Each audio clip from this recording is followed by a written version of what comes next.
The emergency alarms woke High Counselor Vex from deep sleep. He rushed to the council chamber, still wearing his night clothes. Other council members arrived in similar states of dishevel. Something was terribly wrong. "Report," Vex demanded as he entered the chamber. Kaleth stood at the central platform, her insect features rigid with shock. 10 minutes ago, an energy surge of unknown origin struck Proxima Hub. The entire station is gone. Early estimates suggest thousands of casualties. Gasps and cries filled the room. Proxima Hub was one of the Council's most important centers, home to over 40,000 beings from various species. Was it the humans? Krovex demanded, his wings buzzing with fury. They already destroyed our outpost in that system. All evidence points to them, Kaleth replied, projecting data onto the main screen. The energy signature matches their singularity weapon. Before anyone could speak further, the communication system activated. Ambassador Chen's face appeared on the main screen, her expression unusually grave. "Council members," she began, "I understand you're experiencing a crisis. I need to speak with you immediately. You dare contact us after this attack?" Krovex shouted. "This means war, human." Chen's expression didn't change. "We did not attack Proxima Hub." "We have evidence," began Kaleth. "Your evidence is wrong," Chen interrupted. "The weapon's signature was designed to look like ours. We're being framed, and I know by whom." The chamber fell silent. 3 of our colonies were attacked simultaneously, Chen continued. "Same weapon signature as what hit your hub. We lost thousands of lives too." Vex stepped forward. "If not you, then who?" The screen split to show a new image. A massive ship unlike any the Council had seen before. It was organic-looking, with sections that seemed to pulse and move. "We call them the Harvesters," Chen explained. "We detected traces of their ships at the edge of our system weeks ago, but couldn't confirm their existence until now." "Harvesters?" the luminary elder asked, his globe pulsing with concern. "There are old legends about such beings." "They're not legends," Chen said grimly. "They're predators who consume civilizations at their technological peak. According to information we've gathered, they've been watching the Council for millennia, waiting for you to reach a certain level of advancement." "Why would they attack now?" Vex asked. "Because of us," Chen replied. "Humans are unpredictable. We accelerated their timeline. They couldn't risk us sharing our technologies and strategies with you." The screen changed again to show a recorded message. A being that looked like a twisted combination of machine and flesh spoke in a cold, metallic voice. "Sentient species of the Galactic Arm. We are the Harvesters. For eons we have monitored your development. You have reached a suitable level of advancement. Your resistance is anticipated but futile. Surrender your worlds for processing or be eliminated. You have 48 hours to decide." The council chamber erupted in panic. Species that had known peace for thousands of years faced extinction. Some representatives wept openly. Others argued about how to negotiate with the Harvesters. Ambassador Chen's voice cut through the chaos. "The Earth Defense Force has been preparing for this possibility since first contact. We don't negotiate with existential threats.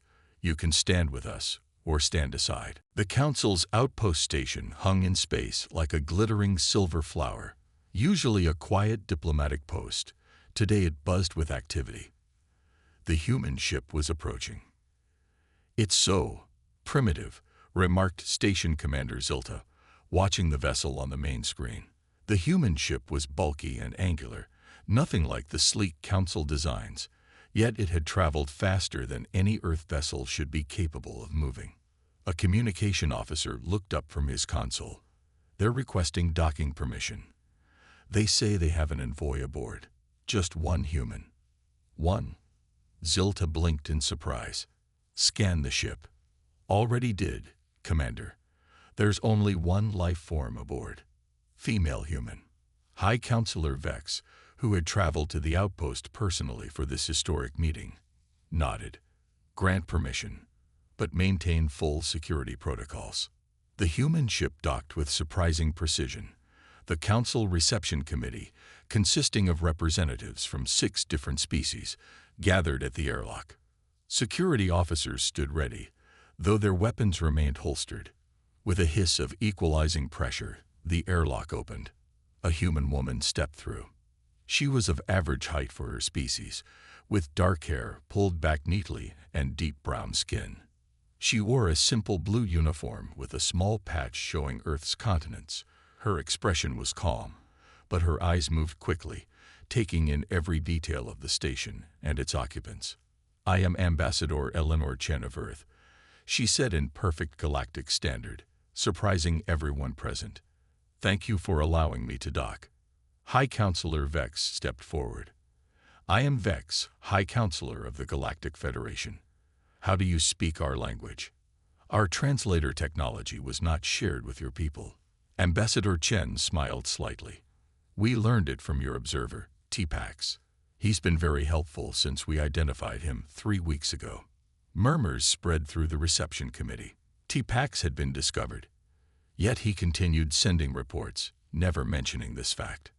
"Don't worry," Chen added, seeing their concern. "He's safe and being treated well. In fact, he's become something of a celebrity. The first confirmed alien on Earth." "Why have you come?" asked Vex directly. "To observe," Chen replied simply. "Just as you observed us. Fair exchange, don't you think? We've brought gifts as well, cultural artifacts, scientific data we're willing to share." She reached into a small bag and pulled out several data crystals. "We also bring an invitation. We would like a proper council delegation to visit Earth. Under controlled conditions, of course. You refuse to negotiate, yet you invite us to your planet." Vex was confused. Chen's expression remained calm. "We never refuse to negotiate. We refuse to be threatened. There's a difference." "Your message was clear," argued Vex. "No negotiations. Leave our system or face consequences." "Yes," Chen nodded. "Because your first message threatened subjugation. We responded appropriately." "That was a translation error," Vex explained quickly. Chen smiled again, but her eyes remained serious. "We know that now. But consider this. When faced with potential subjugation by a vastly superior force, we didn't surrender or beg. We stood our ground." She looked at each alien in turn. "We have a saying on Earth. Speak softly and carry a big stick. We're speaking softly now." The implied threat wasn't lost on anyone present. Somehow, this single human in their midst made the entire council delegation feel uncomfortably vulnerable. T-Pax looked at his new human face in the mirror. The transformation was perfect. His normally purple skin now appeared as what humans called tan. His 4 eyes had been hidden, leaving only 2. His height had been reduced, and fingers added to his normally webbed hands. "Remember your mission," said Calith over the secure communication line. "Observe only. Do not interfere. Do not reveal yourself." T-Pax nodded. As the Council's most experienced observer, he had studied 15 other alien species, but never one as potentially dangerous as humans. 2 days later, T-Pax walked the streets of a city called Chicago. He had chosen a mid-sized American city for his observation, believing it would offer the best sample of human behavior. He carried false identification papers naming him Thomas Parker, a tourist from Canada. The city overwhelmed his senses. So much noise, so many people, all rushing somewhere. Vehicles spewing smoke, music blasting from shops, humans talking loudly into small devices. It was chaos compared to the orderly worlds of the Council. On his 3rd day, T-Pax witnessed his first human conflict. 2 men argued over a vehicle accident. Their faces turned red. They shouted and pointed fingers. T-Pax tensed, certain they would attack each other physically. Then, surprisingly, a 3rd human intervened. She spoke calmly until both men nodded, exchanged information, and parted ways without violence. "Fascinating," T-Pax whispered to himself, recording his observations. "They can be so close to violence. then stepped back from it. As weeks passed, T-Pax collected more puzzling observations. He watched humans help strangers carry heavy items. He saw them give money to people sitting on streets. He observed them run toward danger when a small fire broke out in a building. But he also saw darker behaviors, humans who stole when they thought no one was looking, arguments that did turn violent, cruel words spoken to hurt others. One rainy evening, while walking through an area his guide called not safe after dark, T-Pax was confronted by 3 humans. They demanded his money and valuables. When he hesitated, unfamiliar with the social protocol, one struck him hard across the face. The blow stunned T-Pax. No one in his 200 years had ever struck him. He fell to the wet ground, his disguise technology momentarily flickering, just for a second, but enough to show a glimpse of purple skin. The attackers ran, shouting about freaks and not human. T-Pax lay in the alley, rain pouring over him, his head spinning. His translator implant had been damaged. He could not call for extraction. Then he felt hands gently lifting him. An older human with weathered skin and gray hair helped him to his feet. "You okay, buddy?" "Those guys were bad news," said the man. "I'm Joe. Let's get you somewhere dry." Despite his training to avoid close contact, T-Pax had no choice but to accept help. Joe took him to a small sheltered area under a bridge where he had what humans called a camp, a simple tent, and sleeping bag. "Not much," Joe said, offering T-Pax a dry blanket, "but it's home." As T-Pax accepted the kindness of this human who had so little to give, he sent an urgent thought to his ship's computer. "These humans are nothing like we expected. They are both better and worse than our reports, and infinitely more complex." The Council observation ship hovered at the edge of Earth's asteroid belt. Inside, 6 representatives from different species watched the main viewing screen with growing unease. What they saw challenged everything they thought they knew about humans. "How many ships did you say they have?" asked Counselor Meep, his amphibian eyes wide with disbelief. 217 vessels that we can detect," replied the ship's captain. "All built within the last 3 months." Ambassador Chen stood nearby, watching their reactions with a slight smile. She had invited this small delegation to witness what humans called war games, military exercises involving their newly built space fleet. On the screen, human ships moved in complex formations through the asteroid field. Some ships were small and fast, darting between rocks. Others were larger with visible weapon systems. They performed maneuvers that seemed unnecessarily risky, sometimes missing collisions by mere meters. "This is madness," muttered Kravex, the military faction leader who had insisted on being part of the delegation. "They're endangering their own people with these dangerous exercises." "We learn by pushing boundaries," Chen explained. "Sometimes that means accepting risks." The aliens watched as one small human ship miscalculated and crashed into an asteroid. The explosion was brief but intense. Chen made no reaction to the loss. "You just lost a crew," said the luminary elder with horror. "Shouldn't we pause to honor them?" "It was unmanned," Chen replied. "A drum ship. We used them to test extreme maneuvers." The delegation exchanged glances. The concept of deliberately sacrificing ships, even unmanned ones, for training purposes was foreign to them. The screen changed to show a larger exercise. 2 groups of human ships faced each other. Then began what appeared to be combat. They fired weapons that caused no damage but registered hits on the opposing vessels. "You practice fighting yourselves?" asked Kravex, suddenly interested. "Of course," Chen nodded. "How else would we improve? One side plays offense, the other defense. Then we switch roles and try different tactics." The council members watched as the mock battle unfolded.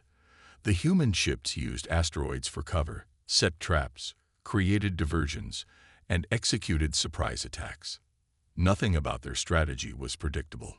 "In council military doctrine," Kravex said slowly, We emphasize perfect execution of established protocols. Your approach seems chaotic. We call it adaptability, Chen corrected. An enemy who follows protocols is predictable. We prefer not to be predictable. The screen shifted again to show a massive ship under construction near Mars. It dwarfed all the vessels they had seen so far. "What is that?" whispered High Counselor Vex. "Our first true battleship," Chen answered calmly. "Just a precaution." "Against what?" asked the Luminary Elder. "We have offered you peace." Chen turned to face the delegation directly. "Humanity has a long history of being unprepared for threats. We don't intend to repeat that mistake. Peace isn't always in our nature, but we've learned to channel our fighting instinct." She paused, her expression serious. "Push us, and those channels will break." The silence that followed was heavy with understanding. The council representatives were beginning to realize that humans weren't just unusual, they were dangerous in ways no other species had prepared for. The emergency council meeting reconvened 3 days later. The round chamber was silent as Intelligence Officer Khalith approached the central platform. The insect-like alien carried a data crystal that glowed red, the color used for dangerous species. "Counselors," Khalith began, her voice steady but concerned. "I have completed my study of humans. What I found is disturbing." The large screen above filled with images from Earth's history, warriors with swords, soldiers with guns, armies facing each other across battlefields, explosions, weapons, war machines. Humans have been fighting each other for their entire recorded history, Khalith explained. While most species evolved through cooperation, humans evolved as hunters and fighters. The council members shifted uncomfortably in their seats. "Most concerning," continued Khalith, "is how humans develop technology." She showed images of early airplanes, followed quickly by bomber aircraft, early rockets becoming missiles. They create tools for war first, then find peaceful uses later. High Counselor Vex leaned forward. "Are you saying they achieved space travel through military competition?" "Exactly," Khalith confirmed. "Their first major space program was part of something called a Cold War, a conflict where two sides threatened, but never directly fought each other." The Luminary Elder's glow dimmed with concern. How could a species survive with such aggression? Khalith clicked her mandibles. "That's what makes humans unique. They fight constantly, but they also build. They destroy, then create something better. Their art and music exist alongside their weapons." She projected a new image, a human medical facility. "They even turn their warrior nature toward healing. Their doctors fight disease with the same determination they fight enemies." "What about their biology?" asked Counselor Meep. "Equally strange," replied Khalith. "Humans are physically weaker than many species, but they have extraordinary endurance. They evolved as persistence predators who could chase prey until it collapsed from exhaustion." Murmurs spread through the chamber. "They can suffer injuries that would kill most species and continue fighting," Khalith added. "Their bodies are remarkably adaptable to different environments, and they can eat almost anything." Ambassador Zixtoral, still recovering from his failed mission, spoke up. "What do you recommend we do?" Khalith's compound eyes seemed to darken. "Our standard approach won't work. Offering them technology would be dangerous. They would likely use it for weapons. Threatening them would unite them against us. Even offering friendship might be seen as weakness." "Then what can we do?" demanded Vex. "I suggest we learn more," Khalith replied. "Send an observer to Earth, someone who can blend in and study them closely." The council members looked at each other nervously. No one had ever suggested such a mission before. "Is it safe?" asked the Luminary Elder. Khalith displayed a final image, a human family having a meal together, laughing. "Humans are dangerous, yes, but they are also capable of kindness and love. We need to understand both sides of their nature." High Counselor Vex nodded slowly. "Find our best observer. We need to know what we're dealing with before we decide our next step." As the meeting ended, the image of the human family remained on screen. So ordinary, yet to the Council, more alien than any species they had ever encountered. The great dome of the Galactic Council chamber echoed with angry voices. What had begun as a formal meeting had descended into chaos. Ironically, the very thing they accused humans of causing. "We must act now," shouted Kravex, leader of the militarist faction. The insectoid alien's wings buzzed with agitation as he hovered above his platform. "Every day we wait, these humans grow stronger. Our scout ship technology is already being studied in their laboratories." The ancient luminary elder floated forward, his body glowing soft blue with calm wisdom. "Violence is always your answer, Kravex. We have existed for thousands of years by practicing patience and understanding." Understanding. Kravex clicked his mandibles in frustration. "Did you not see Kaleth's report? These creatures developed nuclear weapons before they reached space. They fight wars constantly. They are predators by nature." High Counselor Vex struggled to maintain order as dozens of representatives shouted at once. The Council had never faced such division. Some species demanded immediate military action against Earth. Others suggested peaceful outreach. A third group proposed building a containment field around the entire solar system, trapping humans forever. "What about T-Pax?" asked Meep, the small frog-like counselor. "His reports show humans have positive qualities too." "T-Pax has gone native," dismissed Kravex. "Living among humans has clouded his judgment. His last 3 reports speak of their creative potential and unique perspective. He was sent to assess threats, not make friends." The chamber doors suddenly burst open. Kaleth rushed in, her normally orderly appearance disheveled. "Counselors, urgent news from Earth," she announced. "Our monitoring stations have detected unusual activity.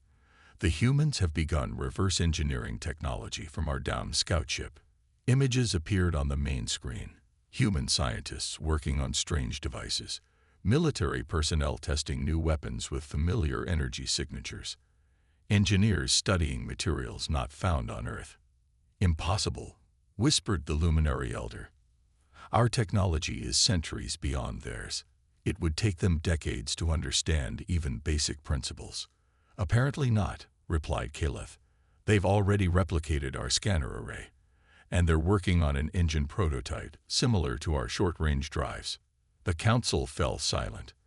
"How long would this normally take a Level 2 civilization?" asked High Counselor Vex quietly. "Based on the 47 species we've previously encountered," Kaleth answered, "approximately 200 years of steady development." "And the humans?" Kaleth's voice trembled slightly. "At their current pace, months, perhaps a year." Fresh chaos erupted in the chamber. Kravex and his supporters demanded immediate military action. The preservationists called for quarantine. The diplomatic corps begged for more time. In the midst of the shouting, a junior communications officer rushed to Vex with a message. The High Counselor read it, then raised his hand for silence. "Counselors," Vex announced, his voice strangely quiet, "we have just received word from our outpost near the human solar system. A ship has left Earth's orbit and is heading directly toward our territory." "A single ship?" asked Kravex, mandibles twitching with anticipation. "We can destroy it easily." "That is not our way," said the luminary elder firmly. High Counselor Vex looked troubled. "The ship is broadcasting a message. It says, 'We are sending an observer. Prepare to be studied.'" The council chamber fell completely silent for the first time in its long history. T-Pax sat in his apartment in Chicago, watching Earth news on the television. He had become something of a celebrity since revealing himself to human authorities. Rather than the imprisonment or experimentation he had feared, humans had treated him with curiosity and even respect. His communication device beeped, a secure channel from the council. "Observer T-Pax," came the urgent voice of Kaleth. "Are you alone?" "Yes," he replied, switching to his native language. "What's wrong? You sound worried." The purity directive has broken away from the council, Killeth said, her voice trembling. They've taken a warship and are heading toward your solar system. Tipax felt his heart race. The purity directive was a small but extreme faction within the council that believed in maintaining absolute separation between species. They had opposed all contact with new civilizations. What are they planning? Tipax asked, already dreading the answer. They intend to attack the human moon base, Killeth replied. They believe destroying it will force humans to reconsider their rapid expansion.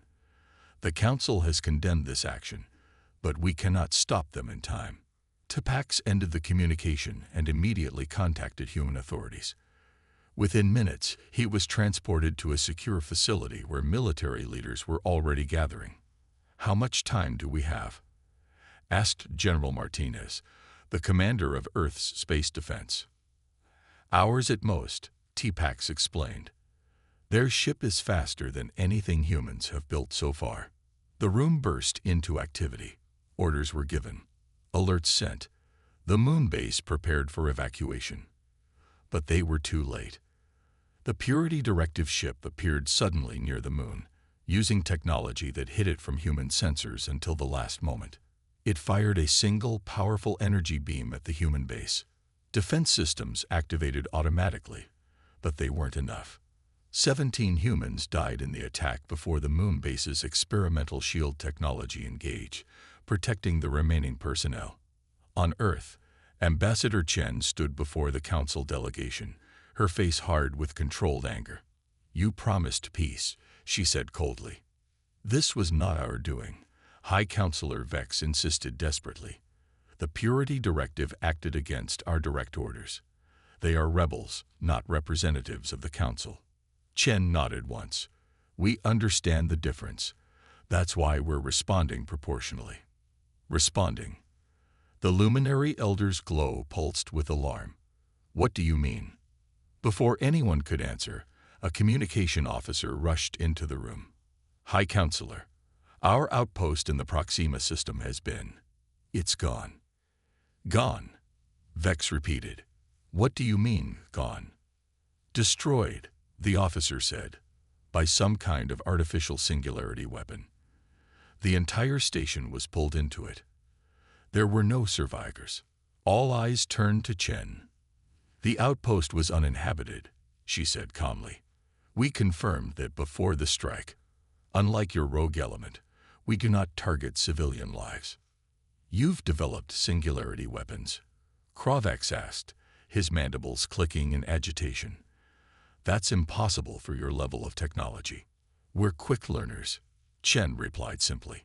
The council members stared at her in stunned silence. Let me be clear, Chen continued. This is our only warning. The next attack on any human facility will be met with a response 10 times stronger. We didn't want this conflict, but we will end it if necessary. As she left the room, the council delegation remained frozen, finally understanding what they had awakened. A species that didn't just prepare for war. They excelled at it. 1 month after the moon base attack, an unusual sight greeted visitors to the Galactic Council's central world. Humans walked the streets of an alien city for the first time. This is a mistake, muttered Kravax, watching from a balcony as a group of human scientists examined the public gardens. We should be preparing our defenses, not inviting them into our homes. High Counselor Vex stood beside him. After what happened, we needed a peace offering. The cultural exchange program was the luminaries' idea. Below them, 200 human representatives had been invited to visit various council worlds. They were scientists, artists, teachers, and diplomats, carefully selected by Earth's governments. At the same time, a similar number of council representatives had been permitted limited access to Earth. Look at them, Kravax said with disgust. They're touching everything, examining everything. They're not here for cultural exchange. They're gathering intelligence. Vex couldn't deny it. The humans were curious about everything. They asked endless questions about technology, history, biology. Nothing seemed to frighten or confuse them. despite being surrounded by hundreds of alien species. The reports from our representatives on Earth are concerning as well, Vex admitted. Humans are learning our languages at an incredible rate. Some have already mastered Arcturian, which takes most species years to learn. I warned you. Kravex's wings buzzed with agitation. They're predators. Adaptable. Dangerous. Meanwhile, in another part of the city, T-Pax walked with a human scientist named Dr. Sarah Chen, Ambassador Chen's younger sister. I still don't understand how you adapt so quickly, T-Pax said, watching Sarah eat alien food without hesitation. Most species would be sick from consuming foreign proteins. Sarah smiled. Humans evolved eating almost anything we could find. Our bodies are good at handling new things. She pointed to a group of humans speaking fluently with a four-armed alien merchant, and our brains are built to recognize patterns quickly. It helps us learn languages. T-Pax nodded thoughtfully. Your history of constant migration and environmental challenges shaped you differently than council species. Most of us evolved in stable environments with little change for millions of years. That explains a lot, Sarah replied. We've always had to adapt or die. As days passed, something unexpected happened. Many council citizens began to enjoy the human presence. Humans told jokes that somehow translated across species barriers. They shared music that appealed to alien senses.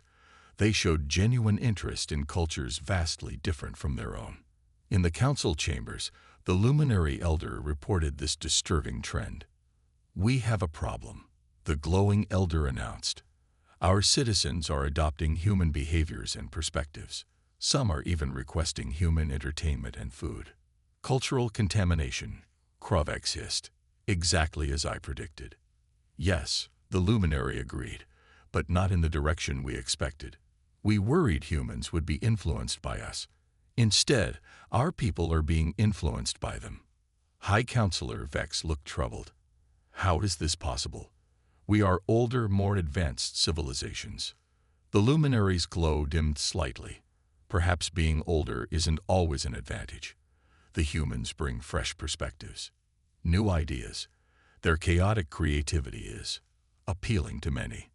Outside the chamber windows, a human child played with a young Arcturian, both laughing in a language that combined words from both their worlds. The massive meeting hall of the Galactic Council buzzed with worried voices. Over 300 alien species gathered in the dome-shaped room, their different bodies and colors making the hall look like a living rainbow. But today, no one was admiring the view. Today, panic was spreading. What do you mean they shot down our ship? Asked High Counselor Vex, his 6 eyes blinking rapidly. His blue skin turned slightly purple, a sign of extreme stress among his kind. Ambassador Zix Toril stood in the center of the room. His thin, tall body seemed to shrink under the weight of his failure. The Arcturian diplomat had never failed a mission in his 200-year career. Until today. The humans responded with violence when we approached their planet, Zix Toril explained. Our translator made a terrible mistake during our first message. A recording played on the giant screen above. The council members watched as their standard greeting was twisted by the faulty translator into words of threat and domination. Instead of, "We come in peace," the humans heard, "Prepare for subjugation." The reaction from Earth was swift. A small scout ship, sent ahead of the main vessel, exploded in a ball of fire. Then came the human response, a single message broadcast on all frequencies, no negotiations, leave our system or face consequences. But they're just a level 2 civilization, protested Counselor Meep, a small frog-like being. They shouldn't have weapons capable of downing our ships. And they certainly shouldn't be making threats. Intelligence Officer Kaleth stepped forward. The insect-like alien's mandibles clicked nervously as she spoke. That's what puzzles us most. They shouldn't be able to detect our scout ships, let alone destroy one. The council room erupted in chatter. Species that had lived in peace for thousands of years couldn't understand the human response. Violence as a first reaction was unheard of. We must try again, suggested an elder luminary. his body glowing softly. "Explain our mistake. Surely they will understand." Zix shook his head. "We tried. 3 times. Each time they responded by activating more weapons. The last scan showed they have their entire planet surrounded by defense satellites we didn't detect before." "Impossible," shouted someone from the back. "The data doesn't lie," said Killeth, projecting images of Earth's suddenly revealed defense grid. They were hiding their true capabilities. High Counselor Vex stood up, silencing the room. "In 3,000 years, we have peacefully welcomed 47 species to our council. Never have we encountered one that refused to even talk." He turned to his advisors. "I want everything we have on humans. Their history, biology, psychology, everything. There must be a way to understand them." As the meeting ended, Ambassador Zix stood alone, staring at the image of Earth on the screen. Such a small blue planet. How could its inhabitants cause so much worry for the most powerful coalition in the galaxy? The humans had refused to negotiate, and for the first time in memory, the Galactic Council didn't know what to do next. "We are not warriors," said the Luminary Elder, his glow dimmed with worry. The council chamber had become a war room. Maps of 12 star systems filled the screens. Representatives from 300 species watched as a human admiral explained battle plans. "You don't need to be warriors," replied Admiral Maria Rise of the Earth Defense Force. Her uniform was crisp, her expression confident. "You need to be survivors. We'll handle the fighting." 48 hours had passed since the Harvester's ultimatum. The Council had made its decision. They would stand with humanity against this ancient threat. "The Harvesters expect you to surrender," Rise continued. "They've never faced united resistance before. We'll use that surprise to our advantage." High Counselor Vex looked at the human battle plans with amazement. While the Council had debated for hours, humans had developed a complete defense strategy. They had reorganized the Galactic fleet into smaller, more mobile units. They had trained Council pilots in evasive maneuvers. They had even created new weapons specifically designed to damage Harvester ships. "How did you prepare so quickly?" Vex asked. Ambassador Chen smiled slightly. "We've been preparing for something like this since we first looked at the stars. Humanity has always imagined threats from space. We call it science fiction. Stories about possible futures. Some of our best military strategies came from these stories." "Imagination as a defense strategy," mused the Luminary Elder. "Fascinating." The warning sirens sounded. The Harvester fleet had arrived. Across 12 star systems, the battle began simultaneously. The massive Harvester ships appeared near major Council worlds, expecting easy victories. Instead, they encountered resistance unlike anything they had faced in thousands of years of conquests. Human commanders led Council ships in tactics that made no sense to the Harvesters' logical minds. Smaller ships sacrificed themselves to protect larger ones. Valuable positions were abandoned, only to be recaptured in surprising counterattacks. Council species that had never fought before followed human guidance, using their unique abilities in ways the Harvesters couldn't predict. In the command center, Vex watched the battle unfold with a mixture of horror and hope. So much destruction, yet for the first time, the Harvesters were being pushed back. "We're winning," he whispered in disbelief. To Pax, who had returned from Earth to help coordinate communications, nodded. "Humans call it thinking outside the box. The Harvesters have patterns. Humans break patterns." After 3 days of fighting, the last Harvester ship retreated. The cost had been high, millions dead, planets damaged, ships destroyed, but the Council had survived. 1 month later, in the newly rebuilt Council chamber, a historic ceremony took place. Ambassador Chen stood before the assembly as High Counselor Vex spoke. "For 3,000 years, this council has maintained peace through cooperation. Today, we add a new voice to our ranks: humanity." Chen stepped forward to take the traditional seat of a council member, but instead of sitting, she remained standing. "We're honored to join you," she said. But we have much to learn from each other. You've shown us the value of peace. Perhaps we can show you how to defend it." The luminary elder's glow brightened. "We feared your warrior's nature when we first met. Now we understand. The galaxy needed warriors. It needed humans." As representatives from 300 species stood in respect, a new chapter in galactic history began. One where humanity's greatest strength wasn't technology or weapons, but the unique perspective of a species that had evolved through challenge and change. The Council had panicked when humans refused to negotiate. Now they were grateful for the species that refused to surrender.